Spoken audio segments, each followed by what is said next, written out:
You have found Authentic Business Adventures, the business program that brings you the struggle stories and triumphant successes of business owners across the land. We're locally underwritten by the Bank of Sun Prairie. My name is James Kademan, entrepreneur, author, speaker, and helpful coach to small business owners across the country.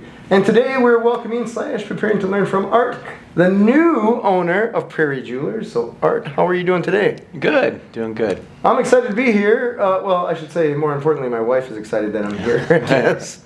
So tell us, you bought Prairie Jewelers recently. Yeah. How recently are we talking? 2 years ago I bought it. 2 years ago. Okay, so you've been around a little bit. Yeah. So did you own a jewelry store before? No, I've never owned a jewelry store. I've been in the jewelry business though for 33 years. All right, well that's a while. That's a while. So Yeah. you know your fancy rocks. Yeah. So what made you buy this? Did it just come across your plate? Did somebody reach out to you? Did you knock on the door and say, hey, I got a bag of money? Pretty much all three of those things. Oh, really? Okay, all right. Yeah. So take you back into the March, right at the beginning of the pandemic. So 2020. 2020. Oh, perfect time. Yeah, everybody loved that time. Everybody loved it. Yeah, see it in 2 weeks and we'll save the world. Yeah, right. So I was on my 2-week hiatus, Yeah. and I thought, I wonder what Mike's doing. Mike? So Mike Durant, the Okay. previous owner of the store. All right. And I came down and saw Mike and asked him, so how's it going? And he goes, you want to buy a jewelry store? And I said, so what are we talking about here? And so I knew he was serious because he had been talking about retiring for the last 4 years or so. All right. And so we got down to the nitty gritty of it all, and it felt right. My wife was positive. All She right. said, you're never going to get a shot like this. Yeah. Go for it. All right. And with the pandemic and COVID, it was kind of a crazy time, but it just felt right. Yeah. All right. Yeah. So you knew Mike for a while before? Not, well, a little bit. A little Okay. bit. Yeah. All right. Yeah. And were you looking to purchase a business necessarily, or? No. No. Okay. No, I wasn't, but I think all people kind of have that sort of dream to be their own Oh, yeah. their own business owner and to take that leap. Yeah. But there's a lot of fear that goes along with it, of course, too. Huge. Yeah. Yeah, it depends which one wins, right? Right. You just going to stay kind of hidden, or are you going to Right. go for it? And so we talked a little bit more throughout the summer, and then I decided, yeah, I'm going to do it. All right. Yeah. Took about 5 months or so to pull the trigger on that. You know, that's pretty short. I guess I've sold one of my businesses, and I've helped a few people sell their businesses. And I always, like in the back of my head, I'm just like, a week, right? We'll get a couple of attorneys, accountants go through the books. I mean, we could just bang this out, no problem. Right. But there's emotion, and I suppose anytime you involve attorneys, it takes longer. Yep. Just because. Yeah. Just because $250 an hour, they want it to. Right. So it's interesting, just the process.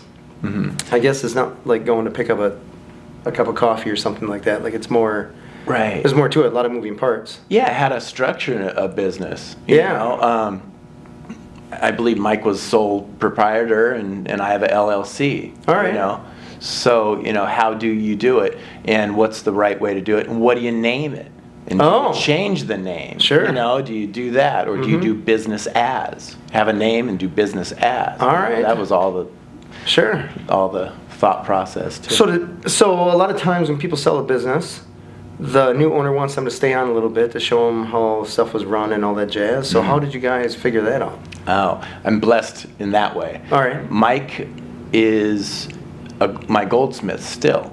Oh, really? Okay. Yeah. All right. Yeah. So he sold me the store, but with the intention of me keeping him on as being the goldsmith. So basically, Mike can come in and do his goldsmith work. Yeah. But he doesn't have to stay till 5 or 6. Right. He can dip in here in the morning, get his work done, and leave. So he can write his own schedule. Gotcha. So he's not chained to the store. Right. You get to be chained to the store. I have to be chained to the store. But it's nice because his older customers that have come in and have gotten to know him over the last 40 years, they see a friendly face in Mike, and they know that that they're in good hands with me. All right. Yeah. I suppose you touched on a good point, because I imagine, well, first, I don't know much about jewelry stores. But I imagine trust is a huge factor because you're essentially trusting the proprietor or the salesperson to tell you this is worth a lot of money. Yeah. To a person like me who's like, I Yeah. have no idea what that is worth. Yeah, it's all about trust. If you don't have trust in this business, you don't have a business. All right. Yeah. Got it. Yeah. So, are there any other employees besides yourself and Mike? Nope, just me. Just you. All Just right. me. So you're here all the time. Yeah, essentially. I do have a note. Be back in 5 minutes. All right. If I have to run to the bank or something like that. Sure. Yeah. All right. Yeah. So since you bought the business and pandemic has subsided, has business gone up, plateaued? Is it down? I mean, Yeah. how's the jewelry business? Interesting question. So our store did very flat numbers during, I guess, the last 2 years. Okay. Except for some peaks and valleys. This year, it's supposed to be down, but I have gotten so much traffic in the last 3 weeks. All right. So I think it's on the upswing for me at least. Sure. Well, And that's I good. don't know why, but it has.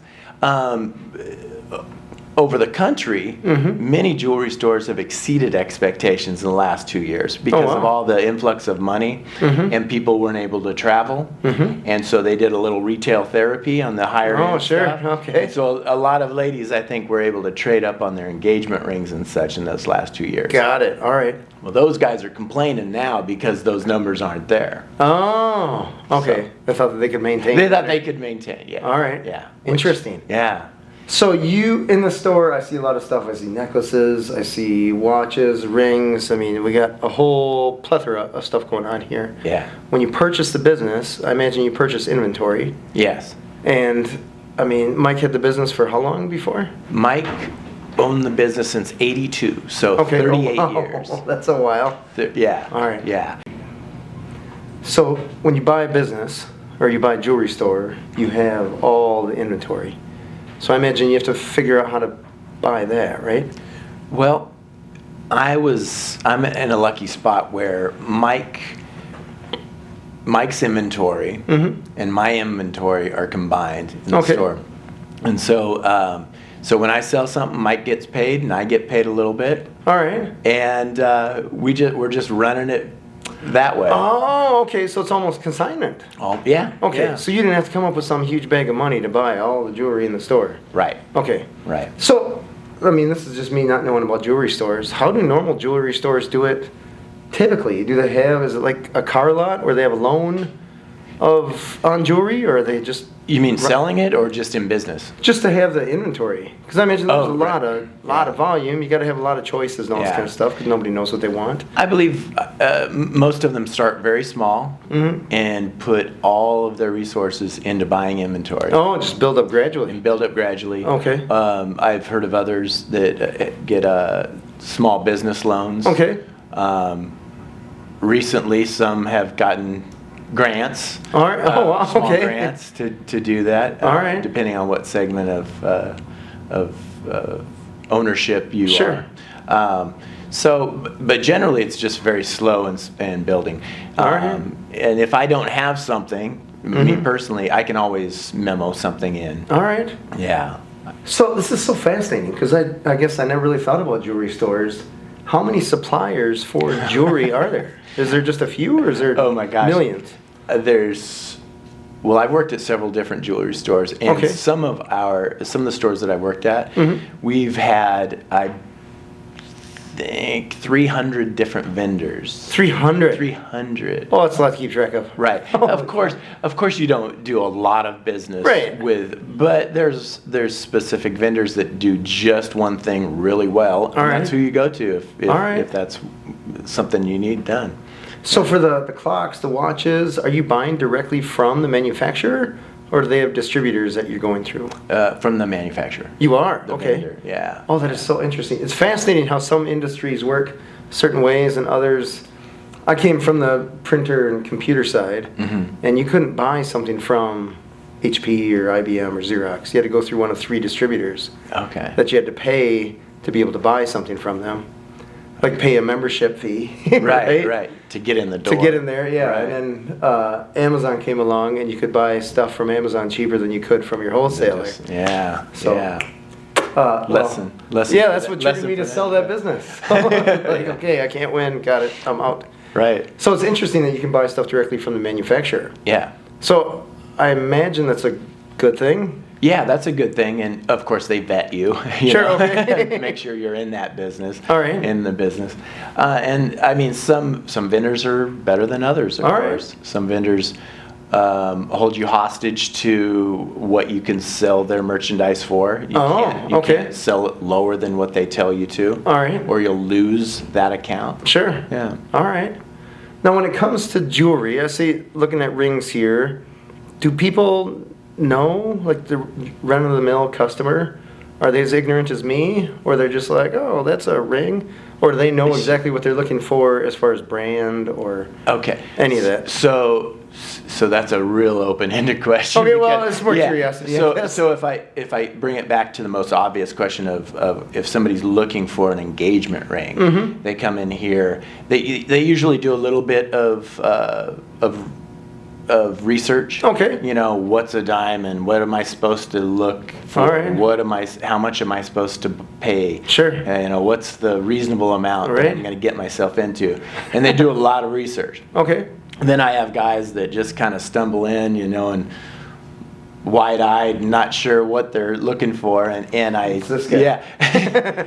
And you know, and my thing is going back to being trustworthy and honest and information that I give you is always going to be upfront. All right. I want to educate you as much as you want to be educated, but it goes back to if you're happy with a purchase and happy with a piece and what it looks like, that's all that really matters. All right. Yeah. All right. Yeah. Are there, I don't know, fancier brands than others when it comes to jewelry? Because I guess to my eye, all jewelry looks fancy. So I don't know if there's like the Pinto of jewelry versus the Bugatti of jewelry or something like that. Well, going back to the vendors, I'll just throw out like Rolex. Sure.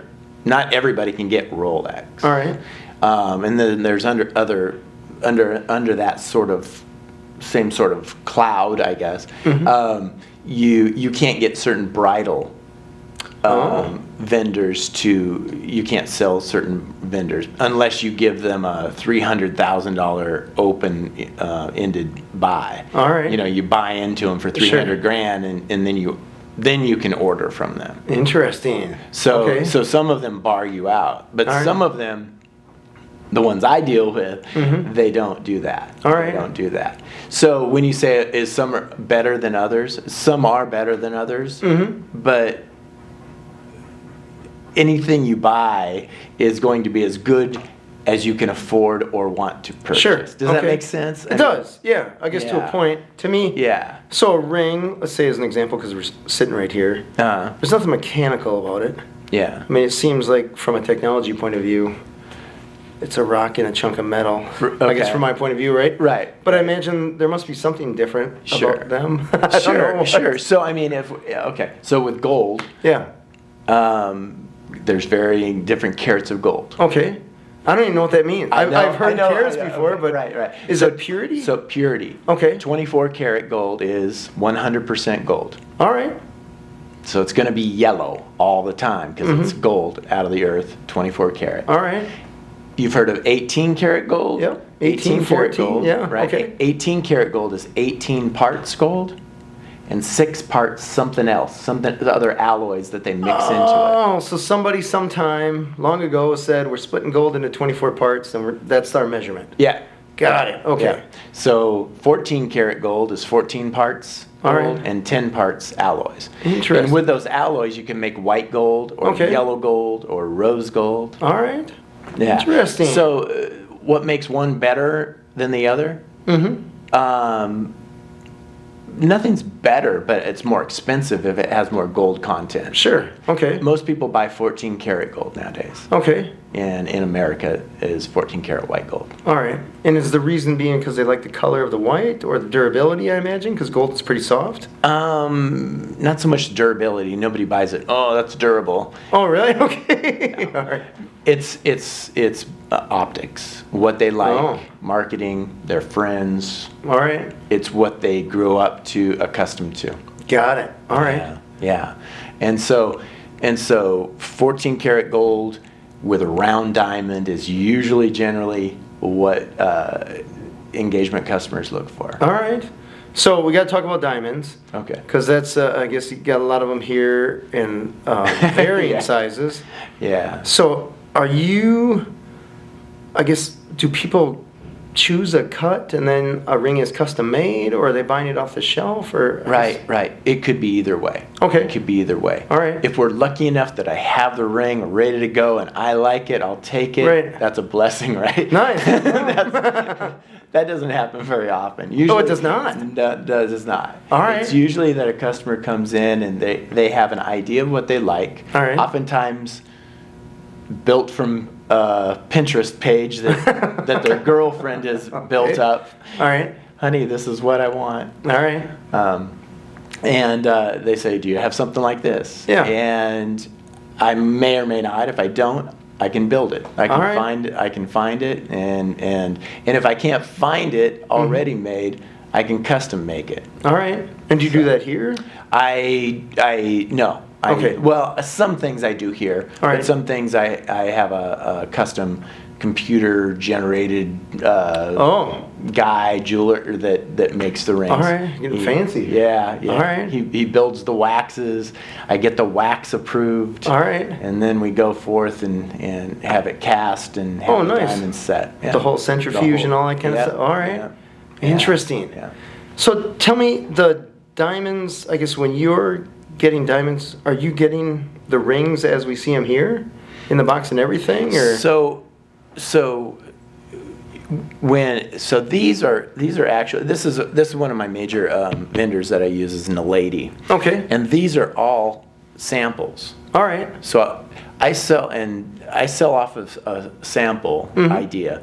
So when a customer likes a certain ring or a sample, we talk about how much the ring is without the center stone. Okay. We call that a semi mount. All right. All right. Okay. And then we talk about what kind of diamond you want set into the semi mount to make the engagement all right. ring. So a center stone can be anywhere from $400, $500 up to $8,000, $20,000, Sure. $50,000. Whole diamond, whatever. Yeah, whatever you want. All right.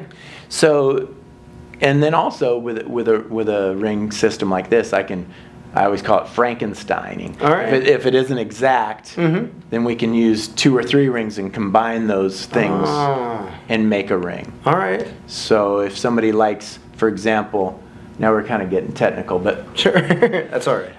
there's a thing called, with diamonds around the center stone, it's called a halo. Okay. So you could put a halo on a different ring shank. All right. There's different kinds of ring shanks. Holy you can cow. have you can have a split shank that opens up. You can have a thin band shank, and All right. and you can have a cushion halo or a round halo. So there's many things to think about All right. when you're making a ring. Can get pretty elaborate. Yeah. Interesting. And besides all that, you could set a sapphire All right.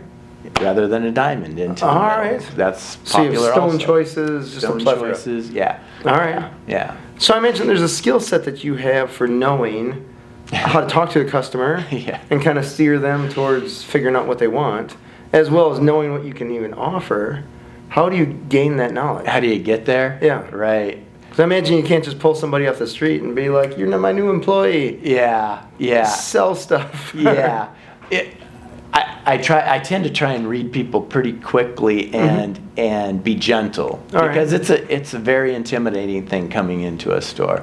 So the last thing that you really want to talk about is money because it's the least romantic thing is money. Right. But sometimes that's the first thing that comes out of a guy's mouth because he wants me to know exactly Sure. how much. Give me the number. This is it. This is it. All right. But also, I want to be thoughtful for them.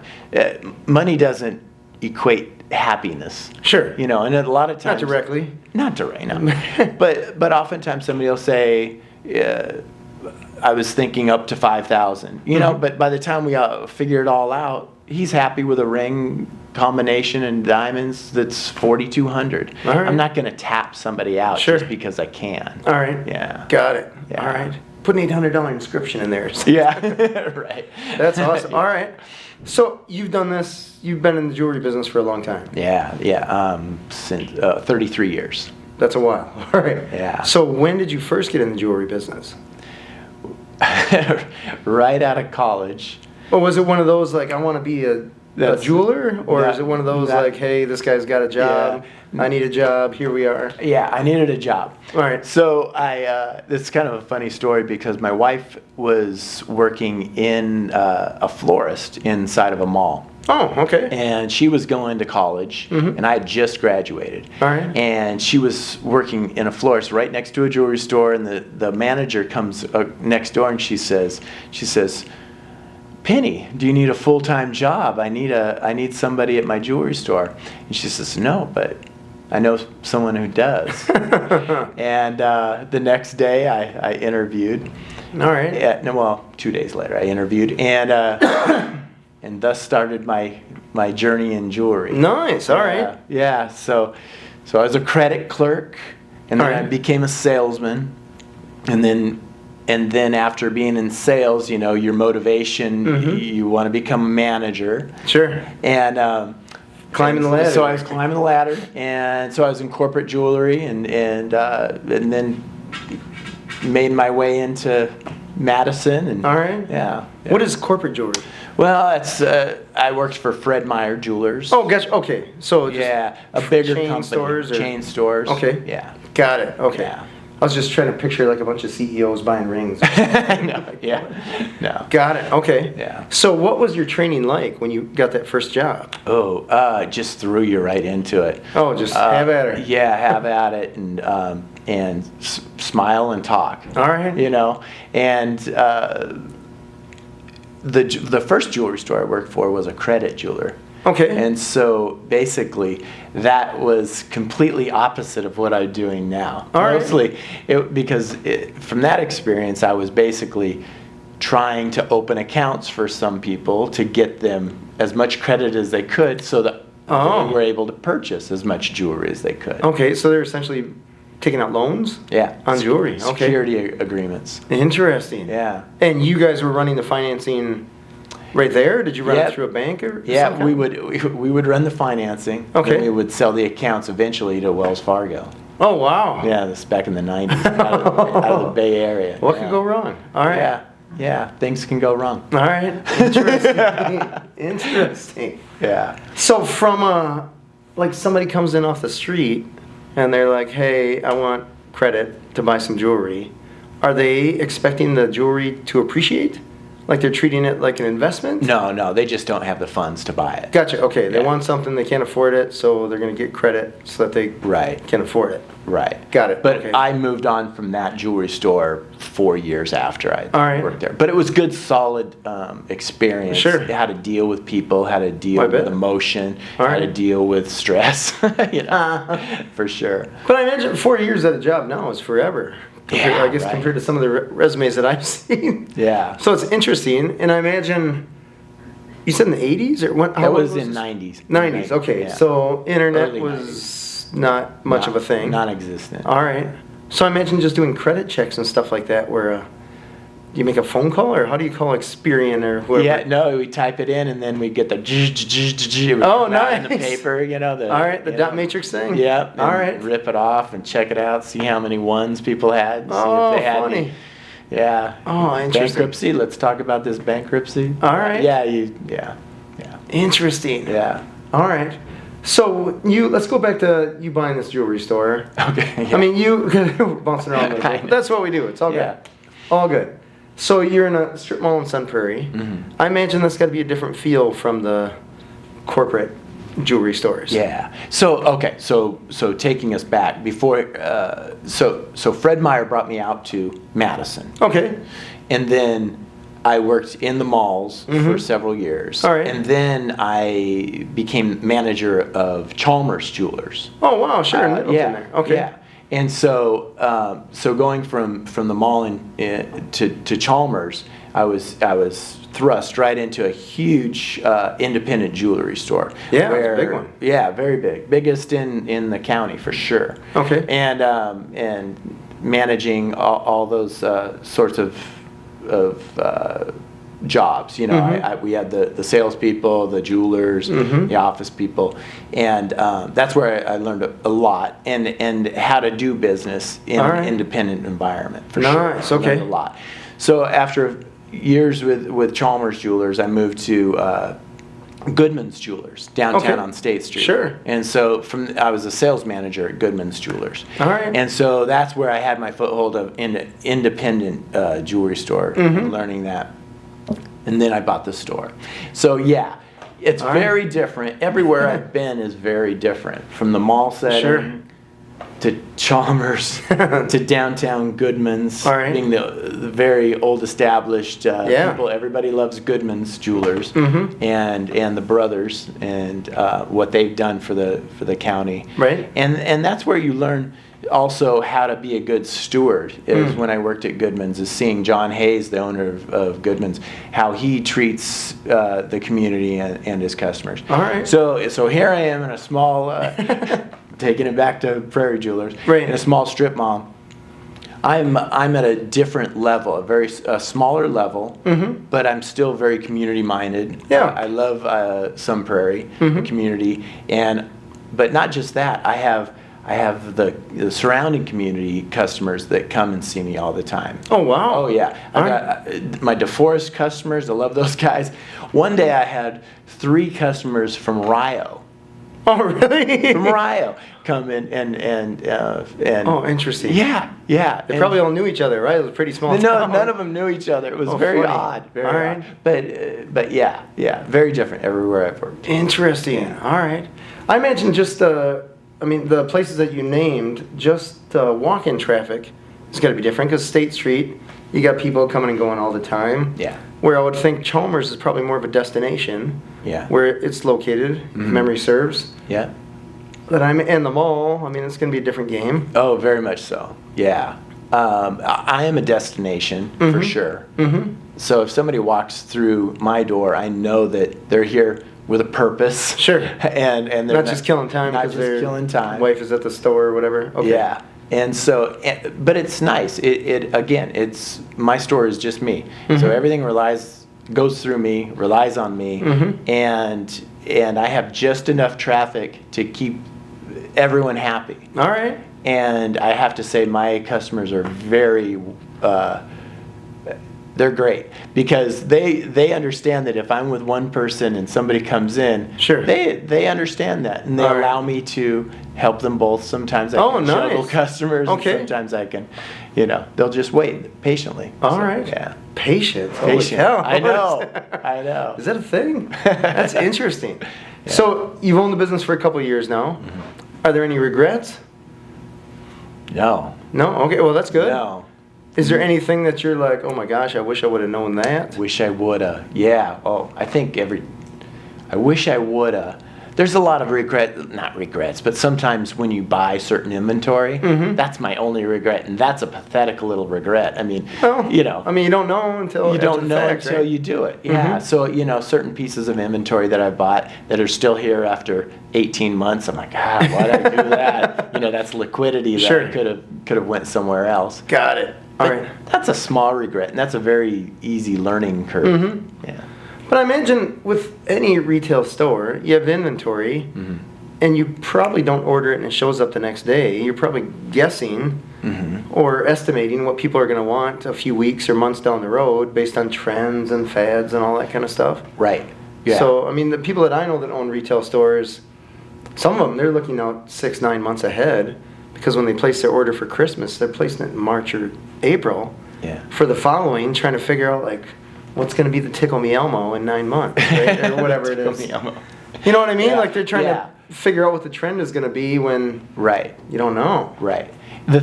My store is not a trendy store. Okay. My store is a classics, solid, gift-giving store. Okay. And not the small, tiny little purchase that comes and goes. Got it. Okay. My customers, my solid customers are the ones that buy engagement rings, anniversary bands, All right. and maintain those relationships Got it. through very specific gift giving throughout the year. All right. Fair. Maintain the relationship. It's more timeless. Yeah. Yeah, more timeless. Than, Okay. Yeah. All right. So from working at all these other places before you got to this place, I imagine you learned some things not to do with a jewelry store. So you saw like, oh, those are mistakes, or those are things that I can see they're operating that way. I don't want to.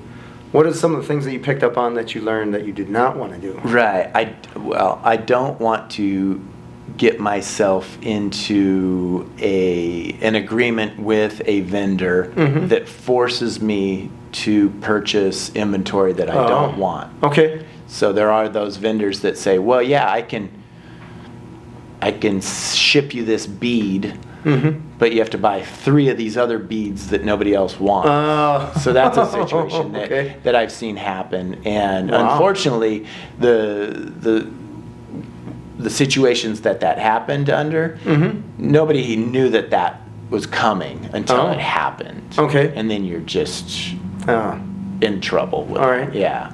Got it. So what else? I think it's mostly inventory. It's like getting yourself stuck with a bunch of inventory that you don't want. Because what is that? That's an anchor. Right. Yeah. It's really a bad Yeah, it's just capital sitting there that's not necessarily appreciating or earning you anything. Right. Yeah. So I imagine just like any retail store, you bank on turnover. Yeah. So Yeah. if it's taking up space, not moving. Yeah. And most things, not most things, but some things I can get in less than 3 days. Oh, wow. Yeah. Okay. I mean, I can get loose diamonds tomorrow. All right. So that's a beautiful thing about diamonds. All right. It's the ring itself that Okay. needs to be manufactured. Got it. Yeah. All right. So tell me, the diamond thing is always just so interesting to me. I know, me too. Like, right? So I just imagine, is there some warehouse, or I imagine maybe it's just like a room, because diamonds aren't that big, but Right. where all the diamonds are, and they just get distributed to all the jewelry stores, or how does that distribution work? Yeah.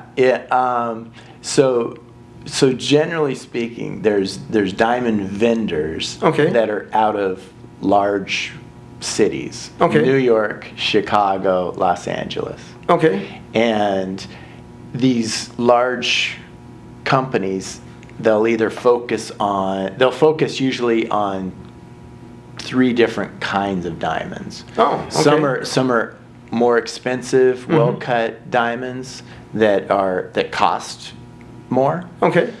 Some are the bulk of everything. We have a little bit of everything. And then some are more specialty cuts or high-value color diamonds, say, like a canary yellow diamond. All right. Some are very specific that way. Okay. So you're right. I mean, it doesn't take a whole lot of room to have a whole bunch of diamonds. Right.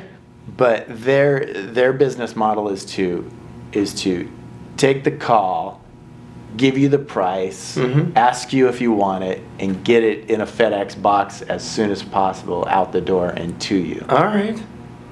And so, and again, that's trust. Yeah. Have I gone through diamond vendors that, yeah, this is what I have and this is what I send you, and it's a disappointment? Piece of glass or something. Not glass, but, Maybe not that but it's bad. just not graded. It's just Sure. not as nice a diamond as right. was explained to me. All right. Or such, and those ones you tend to not order from anymore. All right. You stick with the ones that you trust, that deliver, and give you what is expected. All right. Yeah. And how do you learn what to look for in a diamond? Because, I mean, you see the little glasses and those things are so small. Yeah, just experience. But, I mean, diamonds are graded off of a few different things. Sure. The 4 C's. Right? You got cut, clarity, Oh my goodness gracious! I should know this. My wife is like, "Oh my god, damn!" Sorry. Cut, clarity, color, Color. and carat weight. Oh, okay. How heavy it is. Gotcha. Okay. Yeah. So it's all graded on these 4 different things, and that's All right. a whole other story. But so basically, the Gemological Institute of America came up with these guidelines, and as jewelers, we try and stick by those sort of grading systems. All right. And you said, how do you know? It's just from experience. It's under a microscope. You're looking at it. And All right. how many inclusions give you clarity, and the Okay. location, and the size, and the color, and all these different things. And it's no way to really explain to a person until you just dive Sure. into it. Yeah. So are they? A lot of those, I think of something like color. That seems to be almost a subjective judgment, right? Or is there some kind of laser that they shoot at it and they're like, "This is a Right. whatever color. Yeah. Science says it's this." Yeah, color is actually lack of color. Oh, okay. So diamonds are graded upside down against master stones. Okay. So there's stones that gemologists have set up with okay. So color starts at D, and then Okay. it goes down the alphabet. All right. D, E, F Okay. is colorless. All right. G, H, I, J is near colorless. All right. And then LM on down is just warmer and warmer and warmer as it goes. So Got it. so if you compare a diamond that you don't know the color on to a master set Oh. of color stones, you can match it up. You can go, okay, it's a G, H, it's I. It matches up to the I and the color. All right. And so that's the way they can grade it. Because Okay. your eye, there's no way your eye can distinguish an E to a G if I went, okay, what's that? And you're looking at it. There's Sure. no way you're going to go, All oh, that's a right. G, and then that. But if you held them together, you'd go, that E looks All right. whiter than the G. Okay. I imagine even just different light. You're outside, 100%. fluorescent light. Or... 100%. All right. Yeah, Interesting. that's what makes diamonds so. Well, you said subjective, but they're graded objectively. All right. That's okay. But people's tastes and their eyes, they like one thing or the other. All right. Oftentimes. So the market may say, "I Oh. like the look of an H." Yeah. So Art, you mentioned lab diamonds. Yeah. Is that what they call them? Lab created diamonds. Lab created diamonds. Lab grown diamonds. Lab grown. Yeah. So can you tell us about those? Sure. So this is an example of my small lab-grown collection, and I see that I've sold quite a few here that need to be replaced. That's good. Yeah, yeah. So lab-grown diamonds are, I'll just kind of show you. They are diamonds that are grown in a lab. All right. Basically, instead of them being mined out of the ground, delivered to the surface of the earth by a volcano, like natural diamonds are. All right. They're delivered in a basically not an oven or anything like that, but they're grown, lab grown. All right. And with a lab grown diamond, you can get a whole lot of diamond for a lot less money. Oh, Yeah. okay. Yeah, it's a very affordable way to have a diamond, but and a good diamond, but not pay the natural diamond prices. Sure. Is there any downside? The downside is most likely the only downside is the reason you buy jewelry at all is All right. the tradition, the folklore, the romance of having a diamond. Some might argue that's the reason you should buy a lab grown. So there's a lot of emotions involved in terms of buying a natural diamond over lab diamond. Okay. Sure. So I have folks who buy natural diamonds for their engagement ring, but they're very happy with a pair of lab-grown diamond stud earrings that All right. sparkle Yeah. and give off all sorts of brilliance and scintillation for more than half or less than half the price of natural. Oh, so it's a pretty substantial difference. Very substantial. All right. Yeah. And like to me, that looks cool. Yeah. I mean, can people Right. can people tell like, oh, that's a lab grown diamond? No, you have to be very trained All right. to even have an idea that they're lab grown or over natural. All right. Yeah. There's a danger in that too because, you know, You buy something that you're told is real. right. Is it lab grown?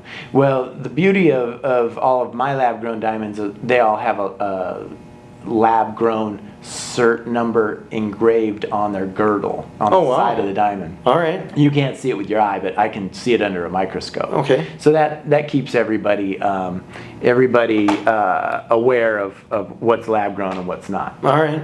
Yeah. With the idea being that you couldn't then sell it as a real one, and somebody says, "Hey, Exactly. Got it. Exactly.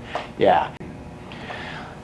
So some people they want lab grown diamonds throughout their engagement ring also. all right, So it's all up to the customer. So these rings are actually all very small lab grown diamonds Yeah. that I can have a lab grown loose look at that. diamond set into it. all right, So the nice thing is I can give you what you want. Yeah. You know, at the price you want, at the value that you want. right, Yeah. There's a lot of in jewelry. There's so much communication all right, because. You know, we were talking about the guy who walks in and doesn't know what's going on. I have to make sure that I give him enough information that he can make an informed decision. Right. But of course, you know, I can't have a 5-hour Right. lecture over Here's the jewelry history of 101. everything. Yeah. So you know, we kind of rally and talk about different things and kind of get to the end. All right. And I make sure people are happy along the way. You know, stop, take a breath, enjoy the process. right, Yeah. fair, Yeah. fair, should be Yeah. fun. Yeah. So, lab grown diamonds, when they were like, how long have these been around? Sure. Well, they've been around since the 70s. Have they really? Yeah, yeah. Oh wow. General Electric, well, probably the 60s, but the 70s, General Electric started making them. The thing was, they weren't gem quality, except Okay. for a few of them, Okay. because they were very yellow. Nitrogen makes diamonds yellow, and they couldn't keep the nitrogen out of Interesting. the process. Okay. But in all essential purposes, lab-grown diamonds have been around for about 6 or 7 years, but most recently, in the last 2 or 3 years, have been very available. It's been that recent. Yeah, All pretty right. recent. So it's kind of a shock to the system, to the jewelry industry. Right. Yeah. So has that come around because where natural diamonds come from is not necessarily the greatest, or? I think it's opportunity. Okay. And also, what is it? The availability of the machines to grow the diamonds All right. have been mass produced, thus producing more Oh. lab diamonds, Okay. giving them more availability. Gotcha. So supply has gone up. Supply's gone up All right. because of supply. Sure, all right. Yeah, demand's gone up because of supply. Sure. Interesting. Yeah. All right. Yeah. So I guess prediction-wise, do you speculate that that'll become more the norm, and the natural diamonds will become more of a fancier thing, and their value will go up? Or I'm only speculating. sure. I mean, I won't hold you to it because I don't know either way. I'd imagine that they will be very popular because they're more accepted. All right. Yeah, that's okay. You got what you wanted. But to a certain group of people, they will definitely never be considered. All right. So overall in our industry, I think we will sell a lot of lab-grown diamonds. All right. Yeah. Interesting. Yeah. That's fascinating. Yeah. So it'll be interesting to see, I guess, what happens. Just That's a conundrum. I mean, there's going to be there's a whole lot of jewelry stores though that will never sell lab diamonds. oh, really? Yeah. Like they won't. yeah. Oh, That's not for us. all right. Yeah, well, I don't have that luxury. I sell what people want. Fair. I'm Fair. not that way, you know. Yeah. All right. Yeah. So I guess we talked a lot about diamonds, rings, gold. Tell us about just some of the other things that you have here, because it looks like you have a Sure. medley. Well, yeah. Well, at my store at Prairie Jewelers, we do watch batteries. You know, All right. simple things like watch batteries and jewelry repair. Mm-hmm. I have a jeweler on site. Nice. Mike, the All right, owner, yep. he's still here. Does jewelry repairs on site. Also, I have some silver jewelry for gifts, lower price point. All right. I've got gold jewelry, earrings, color stones, pendants. All right. I've got little crosses. I've got a selection of a lot of different things. Gotcha. Absolutely. Imagine if you don't see it here, you can probably figure out how to get it. Yeah. Many, going back to the vendor, many Right. resources that sometimes I can get things in the store in less than a week. All right. Yeah. Oh, wow. That's super cool. Yeah. So is there anything, I guess, that you would think if someone was considering opening up a jewelry store? Not in Sun Prairie. Yeah. But We haven't. considering opening up a jewelry store that you think, hey, you should know this, or maybe this is something the best kept secret of the industry that potential entrepreneur of a jewelry store should know? I would say customer service. I mean, right. it sounds so cliche. Well, it's But gone. You could I'll argue tell pretty you- strongly customer service has gone down over the past few years. Yeah. I guess from my experience, not necessarily everywhere, but in a lot of places. Mine too. Mine too. If you see a kiosk instead of a person, Yeah. it probably wasn't like, oh, that sucks. Yeah. I mean, customer service and being communication in the jewelry business is so important. Don't thrust your opinions on someone. All right. Let them expose what they want and why they want it. All right. And if it's an absolute ridiculous situation, Sure. then tell them why that's not a good idea. All right. But I don't think there's any secrets except being honest and trustworthy and All right. follow through. Fair. Well, that's huge for Follow any through. business, right? Yeah. Yeah. Yeah. Name of the game. Yeah. I love it. Under promise, over deliver. Fair. Yeah. Fair. That's the game. Yeah. So you've had this business for a couple of years. Where do you see it going in the next, let's say, 3 to 5? Yeah, I see myself as the go-to in this regional area of the place you want to buy your engagement ring. All right. That's all I ask. Is that Nice. if you're looking for an engagement ring or an anniversary band, Yeah. that you make an appearance, walk through my door, give me a shot. All right. That's all I ask. That seems simple enough. Yeah. All Yeah. right. People seem to be getting married all the time. So. Right. Engaged all the time. There's All right. always love in the air. Yeah. Valentine's Day is just around the corner. Right. That's Yeah. funny. Where can people find you, just for address and website? Sure. sunprairiejewelers.com. All right. Easy enough. Easy. Yeah, sunprairiejewelers.com. And we're located at 976 West Main Street here in Sun Prairie.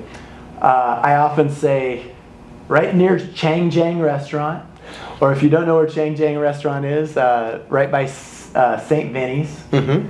And we've been here for 40 years, and we have plenty of parking. 40 years. I know. 40 years doing anything is a long time. So That's right. that's super cool. Well, I appreciate you being on the show, Art. Thank you.